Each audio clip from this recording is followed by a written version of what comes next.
In this particular video, we will talk about the circulatory system of frog. So, circulatory system of frog has two parts. The first major part is the blood vascular system and a smaller part is lymphatic system. So, this is the first part that we will talk initially, and briefly we will talk about secondly about the lymphatic system. Now, if we talk about blood vascular system, then frog is a member of amphibia, that is a member of phylum Chordata. So, it will have closed circulatory system. So, closed, well-developed blood vascular system is present in the case of frog. Talking about the parts, there are three parts of blood vascular system.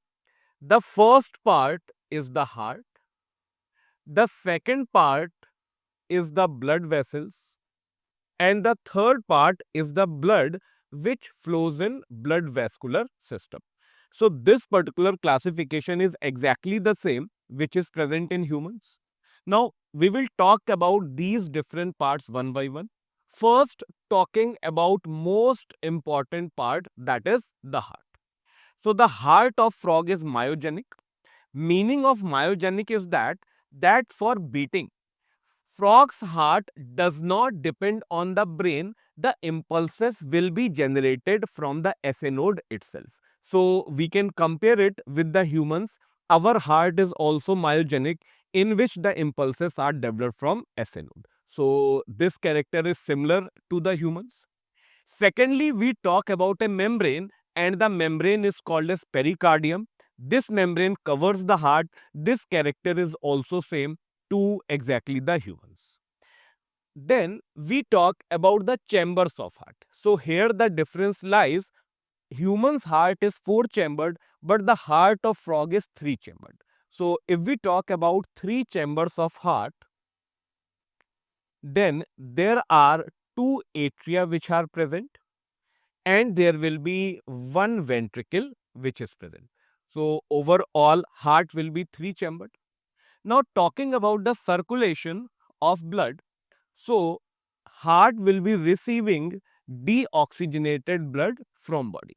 So let us say this is body, and from body there will be deoxygenated blood which will be coming to heart. Now, if we talk about the two atria, then this atria, this is our right hand. So we take the opposite. This will be left atria, and this will be right atria. So whenever we draw the diagrams, we take just the opposite side of it. So this is the left one, and this is the right one. So that means if we talk about deoxygenated blood, then deoxygenated blood by veins will reach the right atrium. Now the veins which carry the blood, these veins are called as vena cava. So the name of great veins which will take deoxygenated blood to right atria will be called as vena cava. Now what change will be here? That a triangular structure will be present, and this triangular structure is called as sinus venosus. So this is a triangular structure which will be present, and the deoxygenated blood will not actually go directly into the right atria. In fact, vena cava will carry it to sinus venosus, and after sinus venosus, blood will go further. So, this is the change in the case of frog. Then, if we talk about another structure, there is a structure which is called as conus arteriosus. So, whatever blood comes out of ventricle, first it will go into a sac-like structure, and the structure is called as conus arteriosus. So this is conus arteriosus, and earlier the triangular structure that we were talking about, that was sinus venosus. So this is sinus venosus. So actually this particular triangular sinus venosus is present just above the heart. Here, for the sake of understanding, we have put sinus venosus differently. Now, if we talk of the location of this conus arteriosus, then it is present on the ventral side of heart. So, this structure will be on ventral side of heart. So, this is the description of heart in the case of frog. after the description of heart of frog, coming to the blood vessels. So blood vessels has two parts similar to humans. The first part is called as arterial system and the second part is called as venous system. So we know that blood vessels that come out of heart, those are called as arteries and those will constitute the arterial system, and the blood vessels that enter into the heart are called as veins and that will constitute the venous system. So this description is exactly the same what happens in human. Talking about the third part, that is the blood. Now, blood is composed of two parts. There will be fluid plasma which will be present and blood cells will be present in this fluid plasma. Talking about the type of blood cells, there will be three type of blood cells which are present. The first one will be RBC, red blood cells or the erythrocytes. The second will be WBC, that is the white blood cells or leukocytes, and the third will be platelets or thrombocytes. So these three blood cells are similar in name what is present in humans. The difference lies in this RBCs. So the difference in RBC of humans and frog is important. So let us try to mark out the points in this. So if we talk about the RBC of frog and if we talk about the RBC of humans. So we very well know that the human RBC does not have nucleus. So if nucleus is not present, we will say that the RBC of humans is non-nucleated. But the RBC of frog is just reverse. The RBC of frog has RBCs present in it.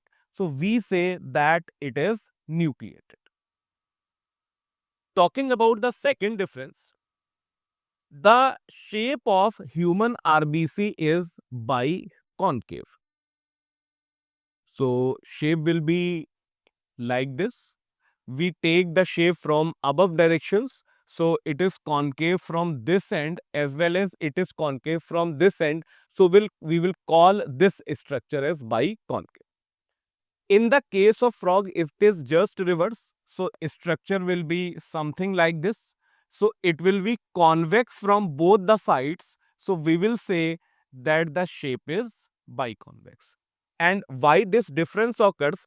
Because in the case of humans, this nucleus was absent, and since nucleus is absent, then the cell will go inside. But in this case, nucleus is absent, so the shape will be similar to biconvex shape. Lastly, talking about the structure, so the shape of humans, it is RBC is circular, but in this case it is oval.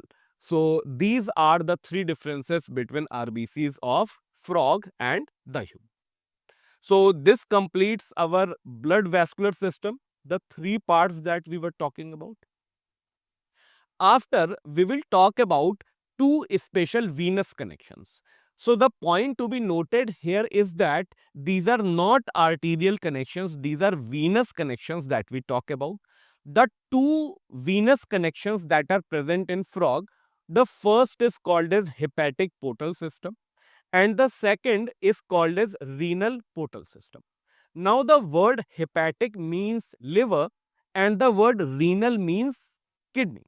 So if we talk about hepatic portal system, it will be connection between liver and between the intestine, and this venous connection will be called as hepatic portal system.